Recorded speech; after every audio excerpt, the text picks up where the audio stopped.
Bien, vamos a meternos de lleno en el análisis de hoy. Tenemos sobre la mesa una serie de reflexiones que conectan algo muy personal, casi íntimo para muchos radioaficionados, con la evolución de la propia afición. Sí, el punto de partida es un problema que, la verdad, seguro que resuena en quienes llevan años en esto, el tinnitus. Ese pitido, ¿no?, o zumbido constante en los oídos que aparece después de las sesiones largas de radio. A mí me recuerda a mis inicios con un equipo antiguo intentando escuchar una estación de Sudamérica. Uf, Después de una hora, aunque no hubiera conseguido el contacto, es que sentía la cabeza como un bombo. Ese zumbido era casi, pues, una medalla al esfuerzo. y esa es precisamente la mentalidad que vamos a analizar. Se ha normalizado el daño auditivo como parte del esfuerzo del buen operador.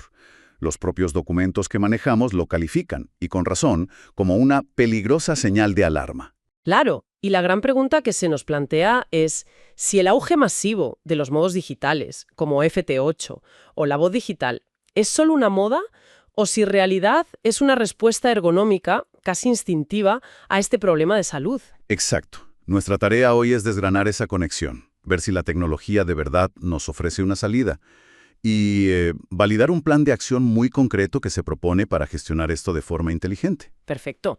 Pues empecemos por el principio, por el origen del problema, la fatiga auditiva. Sí, Los documentos lo describen con mucha claridad.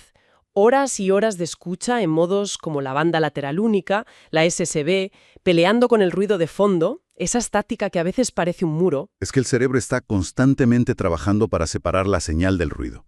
Y ese sobreesfuerzo acumulado durante años pues acaba pasando factura. En forma de tinnitus, claro. Y ante eso, la primera reacción, muy humana, que se plantea es buscar un atajo. Exacto, la tentación de la solución rápida. Los textos mencionan la idea de recurrir a fármacos, a pastillas para dormir o para la ansiedad, con la esperanza de enmascarar ese pitido y poder descansar. Pero es una pésima idea, ¿no? Es una pésima idea. La conclusión es tajante. No soluciona la causa raíz, que es la sobreexposición al ruido y el estrés al que sometemos al sistema auditivo. Vamos, que el pitido es solo el mensajero. El problema es de dónde viene ese mensaje. Y no es algo nuevo. Uno de los documentos que tenemos es una joya. El libro Antenas y sistemas aéreos para VHF-OHF de 1978. ¿De 1978? Casi nada. De 1978. Y ya entonces se hablaba de técnicas para destacar señales que estaban 15 decibelios por debajo del nivel audible normal. O sea que esta batalla contra el ruido es la historia misma de la radioafición. Es una lucha que ha definido lo que muchos consideran la habilidad de un buen radioaficionado. Esa capacidad de discernir una voz apenas perceptible entre un mar de estática. Pero esa habilidad tiene un coste biológico y parece que ahora la tecnología nos ofrece una alternativa para no tener que pagarlo. Justo. Y aquí es donde la cosa se pone fascinante. La hipótesis central de los documentos es que el éxito de modos como el FT8 o la voz digital no es casualidad, es una revolución silenciosa, una respuesta a la fatiga. Totalmente. Entiendo lo de FT8 porque es texto, pero con la voz digital, ¿sigues escuchando una voz? ¿De verdad hay tanta diferencia para el oído en comparación con la SSBL toda la vida? Es una diferencia abismal, y la clave está en lo que no oyes. Pero para entenderlo hay que hablar de la tecnología que lo hace posible. El procesamiento digital de señales, el famoso DSP. Ah, el DSP. El capítulo 18, Digital Signal Processing, que hemos revisado lo deja muy claro. El DSP permite crear filtros digitales con una precisión y una selectividad que eran, y cito, imprácticas o imposibles en el mundo analógico. Esta es la piedra angular de todo. Un momento, entonces lo que estás diciendo es que el DSP no es solo un filtro para que se oiga más bonito, es que literalmente asume una función biológica. Justo ahí está la clave. Está haciendo el trabajo que antes hacía nuestro córtex auditivo. Vaya. Veamos los dos casos. Para el FT8, el DSP es el protagonista absoluto. Este modo decodifica señales que son literalmente inaudibles. Inaudibles. Tu oído solo percibe un siseo. El software, gracias al DSP, implementa filtros adaptativos, busca patrones repetitivos coherentes como los tonos del FT8 y elimina todo lo demás, que es el ruido. O sea que es la máquina la que escucha, no mi oído. Exacto. Fatiga auditiva, cero. Es casi mágico. Tú giras el dial, escuchas un siseo ininteligible, pero en la pantalla del ordenador de repente aparece el texto decodificado. El DSP es ese traductor silencioso. Lo que para algunos es el futuro, para otros, como esos sad hams que menciona el texto, es casi una herejía. Dejar que el ordenador se divierta por ti. Bueno, ese es otro debate. Vale. El caso de FT8 es claro. Ahora, volvamos a la voz digital. En la voz digital, como DMR o D-Star, el principio es diferente, pero el resultado para el oído es el mismo. No hay un DSP filtrando un audio analógico débil. Entonces, ¿qué ocurre? Lo que ocurre es que la voz se convierte en datos, en paquetes de unos y ceros, gracias a un chip llamado vocoder. O el paquete de datos llega íntegro y el chip reconstruye un audio perfecto y limpio, o el paquete no llega o llega corrupto, y hay silencio. Se elimina el estado intermedio. Completamente. No existe la voz débil y ruidosa. No hay estática contra la que luchar. Tu cerebro no tiene que interpretar o reconstruir nada. O lo oyes perfectamente o no lo oyes. Es un alivio total. Entendido. En el material se propone una analogía que me parece brillante. Dice que escuchar SSB es como intentar tener una conversación en una fiesta muy ruidosa. ¿Sí? Usar FT8 es recibir una transcripción perfecta por mensaje de texto. Y usar voz digital es como si la otra persona te hablara con unos auriculares con cancelación de ruido. Es una analogía perfecta. Me gusta mucho. Pero llevándolo un paso más allá, ¿no se pierde algo en esa transcripción perfecta?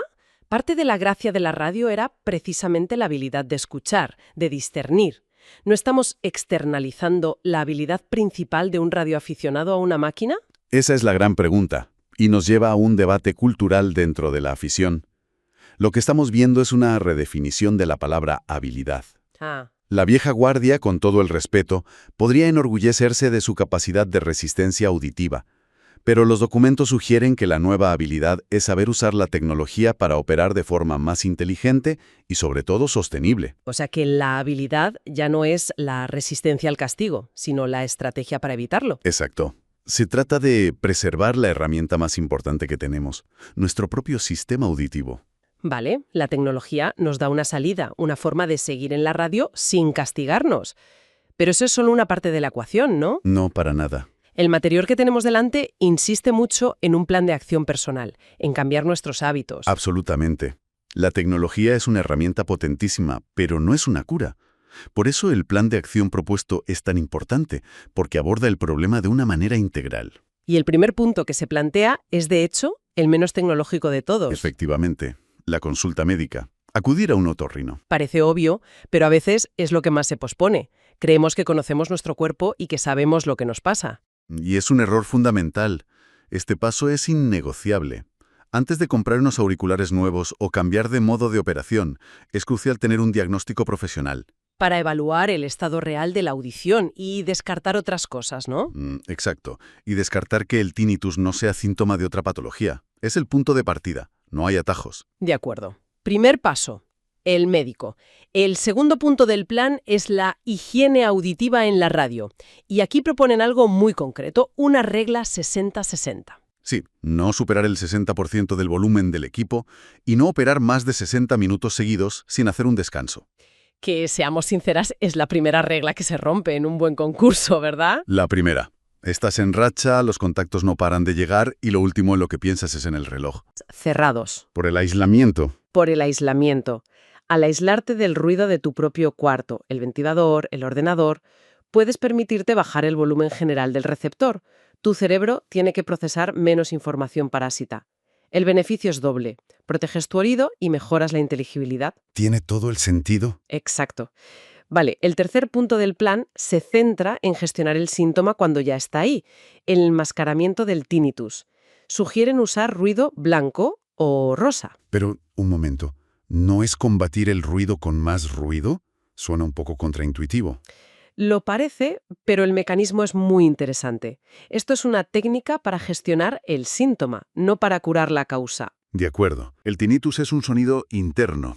Al introducir un sonido externo, neutro como el ruido blanco, le das al cerebro algo más en lo que fijarse. El pitido no desaparece, pero se mezcla, se diluye en ese fondo sonoro. Es una técnica psicoacústica para desenfocar la atención del acúfeno. Justo. Y así se reduce la molestia y facilita mucho el descanso. Entendido, no se trata de taparlo, sino de darle al cerebro un paisaje sonoro más amplio. Y esto me lleva al cuarto y último punto del plan, la gestión del estrés y la ansiedad. Un punto fortísimo. El estrés y la ansiedad actúan como un amplificador. Claro, El tinnitus genera ansiedad porque te preocupo, y esa misma ansiedad hace que tu sistema nervioso esté en alerta, lo que a su vez provoca que percibas el tinnitus con más intensidad. es un círculo vicioso terrible. Por eso, integrar técnicas de relajación, meditación o simplemente actividades que reduzcan el estrés es tan importante como ajustar el volumen de la radio. Se trata de romper ese bucle. Entonces, si unimos todas las piezas, el plan es increíblemente completo. Aborda el problema desde 4 frentes: el médico, el operativo, la gestión del síntoma y el bienestar personal. La frase que se usa en el texto me parece perfecta.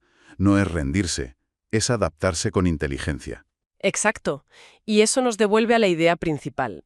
Esta reflexión es muy lúcida porque demuestra que la evolución de la radioafición no es solo una carrera por tener más vatios o antenas más grandes. No, es también, y quizás ahora más que nunca, una adaptación hacia una práctica más saludable y sostenible a largo plazo. Lo que nos lleva de nuevo al debate cultural.